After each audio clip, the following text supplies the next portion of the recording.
Doctor Maria Javed Badvi सां। अस्सलाम वालेकुम doctor Maria, thank you very much तव्हां असांखे टाइम ॾिनो।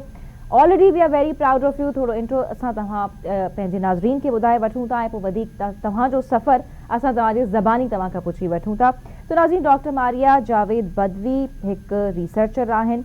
उन खां अलावा हुननि मुख़्तलिफ़ शोबनि में पंहिंजो पाण खे मंडरायो आहे, रिसर्च जो हुजे या उन खां अलावा मेडिकल जो बि हुजे। जीअं तव्हांखे पहिरीं ॿुधाए तिब, तहक़ीक़ ऐं अदबी टे मुख़्तलिफ़ शोबा हुजनि था। ऐं असां अॻिते हली करे हुन खां पुछंदासीं त कीअं हुननि जो इंट्रस्ट हुननि जो डेवलप थियो। ही टे मुख़्तलिफ़ शोबा हुजनि था।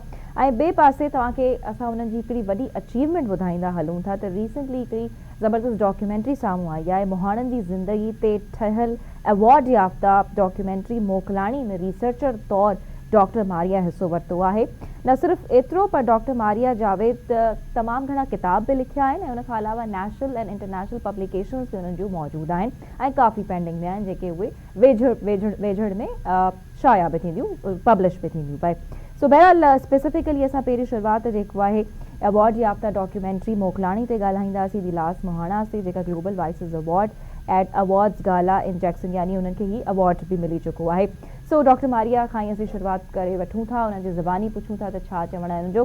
सो डॉक्टर मारिया, सभ खां पहिरीं असांखे तव्हांजो जेके बि अचीवमेंट ज़ाहिर असां वटि तव्हांजो मुकमल प्रोफाइल आहे, we are very proud of you for that. पर तव्हांजे ज़बानी असां ॿुधणु चाहियूं था कहिड़े शहर ज़िले खां तालुक़ु आहे ऐं तव्हां डॉक्टर आहियो, मेडिकल डॉक्टर आहियो या PhD, इहो बि असांखे ॿुधायो।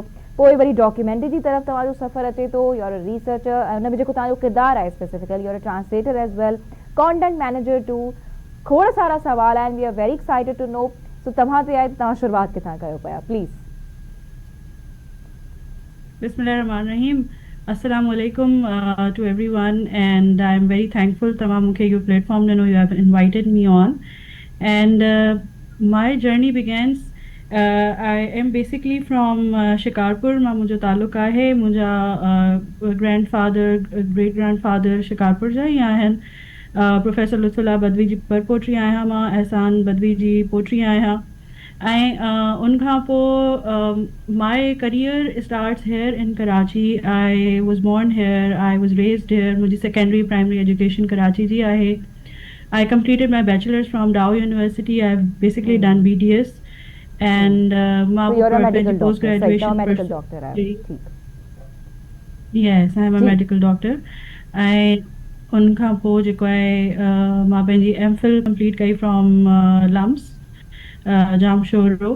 सो मां basically I am right now working as an assistant professor. त हीअ मुंहिंजी हिकिड़ी मेडिकल जर्नी हिकिड़ी अलॻि ई आहे। ऐं डॉक्यूमेंट्री में तव्हांजो मोकलाणी फिल्म में कॉन्ट्रीब्यूशन कहिड़ो आहे? तव्हां उन जा रिसर्चर आहियो, ट्रांसलेटर आहियो, कॉन्टेंट मैनेजर आहियो, जेका जवाद शरीफ़ फिल्म जी प्रोडक्शन आहे। कीअं इन तरफ़ तव्हांजो इंट्रस्ट कीअं डेवलप थियो डॉक्टर मारिया? हीअं कुझु थियो आहे, या जर्नी कुझु ईअं आहे त नंढे लाइ खां लिटरेचर सां जो तालुक़ु रहियो आहे। घराणो सॼो अदब सां तालुक़ु रखे थो, त पोइ पढ़ंदा रहंदा हुआसीं। ऐं पोइ वरी मुंहिंजा जेके नाना साईं आहिनि, प्रोफेसर मोहसिन मोहम्मद हसन मोहसिन चन्ना साहब, उन्हनि जी सुपरविजन में उर्दू ऐं पंहिंजो English, Sindhi, everything I read.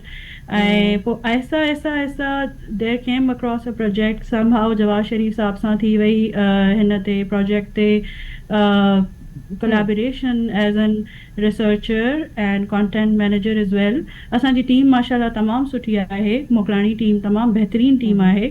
ऐं पोइ हिन टीम में जेको आहे सो शामिल थियासीं, त पोइ रिसर्च बि कईसीं, translation from Sindhi to English कईसीं। लॻो पए रिसर्च करण में, पर्टिकुलर डॉक्यूमेंट्री ते? इहा documentary it spends over 5 years. Okay, ऐं 5 साल।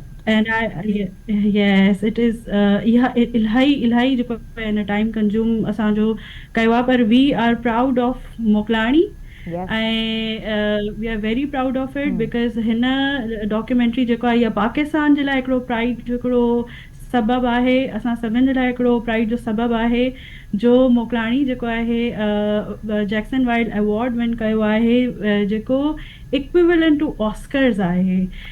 Natures sciences in that case it's very equivalent to Oscars।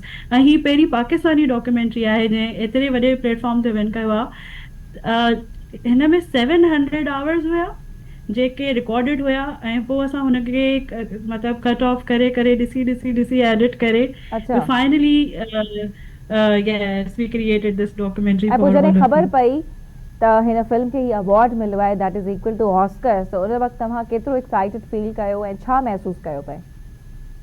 Very excited, असां तमामु घणा एक्साइटेड हुयासीं, असांखे ॾाढी ख़ुशी पई थी as a team member of it, जेके जीअं चइजे त थक लही विया हुजनि, जी कुझु अहिड़ी फीलिंग आई पे ऐं असांखे इलाही माना ख़ुशी बि थी, पर शुक्रगुज़ारी जो जेको फैक्टर हुओ उन खां मथे हुयो, छो जो इहो वाकई हिकिड़ो प्राइड जो मूवमेंट आहे, because this is the very first documentary that has won this kind of pride for the entire nation.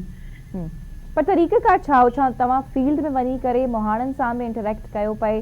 थोरो उन बाबति बि जेकॾहिं ॿुधाईंदा त असांखे ख़ुशी थींदी ॿुधी करे, ऐं तमामु व्यूअर्स जेके आहिनि उहे बि क्यूरियस आहिनि मोकलाणी डॉक्यूमेंट्री खे वठी करे. ज़रूरु, मोकलाणी डॉक्यूमेंट्री जेकी आहे बेसिकली ऑन फील्ड वञी करे जवाद शरीफ़ एंड द टीम इन्हनि वञी करे हुनखे जेको आहे रिकॉर्ड कयो.